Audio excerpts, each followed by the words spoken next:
그럼 일본 경영자는 뭐냐? 원래는 이제 경영학에서는 경영자를 두 부류로 나눠요. 하나는 엄격한 경영자. 우리가 아는 엄격한 경영자가 있죠. 뭐 이렇게 권위적이고.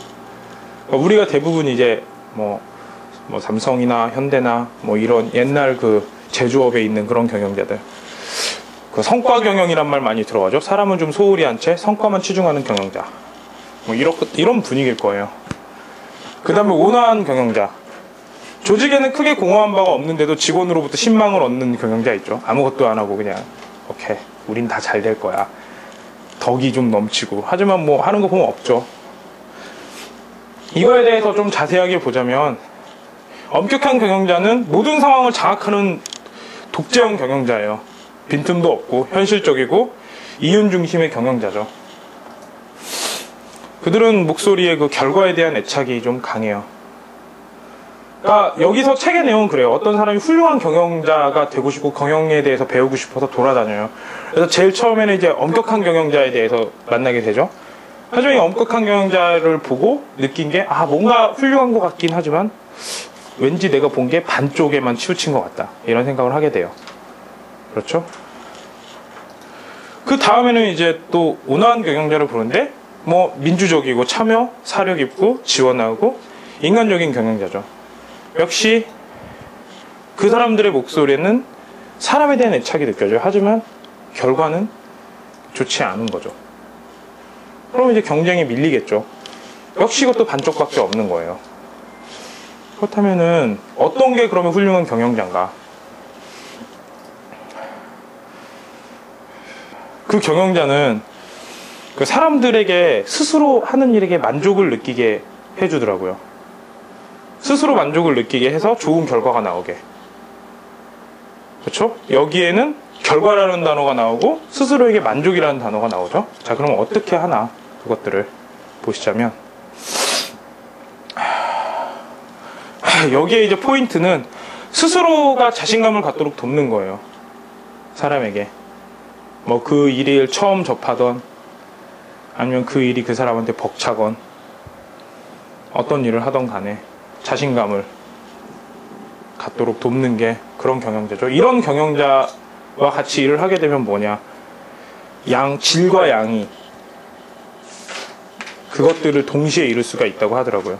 옛날에 성과만 계속 나오게 된다면 그건 양이 많아지는 거고, 그 다음에 계속 이렇게 온화한 경영자 앞에서는 질만 높아지지 양은 체계적이지 못하니까 양이 많아지진 않아요. 그럼 어떻게 하면은 이런 것들이 가능한지. 자, 첫 번째 비법은 1분 목표예요. 우리가 이제 내년부터 해야 될 것이죠. 자, 1분 목표가 뭔가 보시자면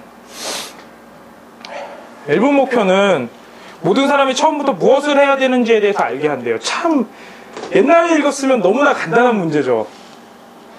하지만 이게 참 어렵죠. 쉬우면서 참 어렵죠.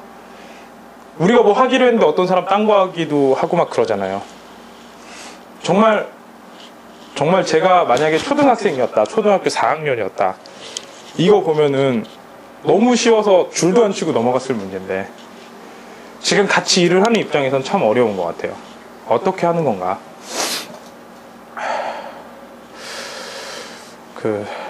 직무에 대해서 이제 확실하게 인지를 해야 되고, 지금 왜 이 일을 하는 거고 이 일이 뭔지 확실히 인지를 하는 거죠. 확실히 인지를 하는 게 뭔가. 요새 제가 이제 건희 씨한테 자주 하는 건데, 건희 씨가 소셜 웹 기획을 한다. 웹이 뭐고 소셜이 뭐고 기획이 뭔지를 알아야 되는 거죠. 그렇죠? 단어를 물어보면 모르죠. 예를 들어서 반성이 뭔지, 반성은 내 행동을 뒤돌아보는 거거든요. 모르죠. 반성은 그냥 반성했어 하고 변명을 위한 글인 줄 알죠. 그런 식으로 확실하게 결과가 뭐고 보고서가 뭐고 추이가 뭔지 이런 것들을 전부 다 확실하게 인지를 시켜주는 거죠. 그 다음에 최고의 업무 활동이란 어떤 건지 명확하게 제시한다. 만약에 은혜 씨랑 얘기할 때는, 은혜 씨가 이제 블로그로 올릴 때는 매일매일 뉴라는 글자가 떠 있으면 좋겠다, 그렇게 알려주는 거죠. 이런 것들.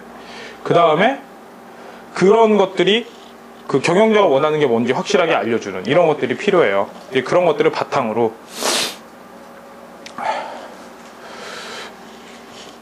자신에게 주어진 목표, 이 목표에 대해서 일방적으로 시키는 게 아니고 그 사람하고 서로 동의를 하죠. 저희가 일을 할 때 항상 그래요. 무슨 일을 하면서 어때 우리 이거 하는 게 어떻겠니 하고 물어봐서 동의를 하지 않는 일에 대해서는 뭐 일방적으로 그래도 이제 물론 이게 급하면 하는데 그래도 어느 정도 대화는 하는 것 같아요. 너무 싫다 그러면은 그거에 대해서는 좀 고려를 하는 것 같아요. 급한 일이 아니면 서로 동의를 해야 되고 어떤 것이 최고 업무의 활동인지 생각을 하죠.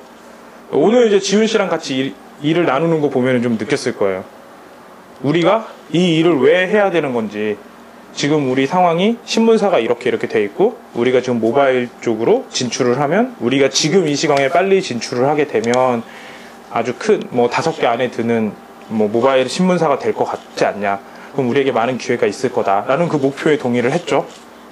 그럼 우리의 최고의 업무는 어떤 거냐, 우리가 거의 25일 다음 주 안에 기사 20개가 올라오는 거다.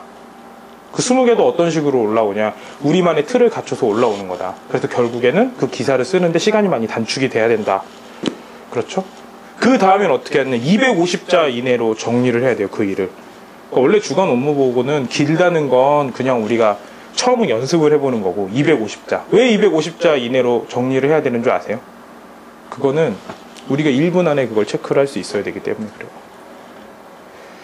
그러니까 제가 가끔 이제 승혁이 형께서 메모를 막 하세요. 그럼 막 짜증을 내요.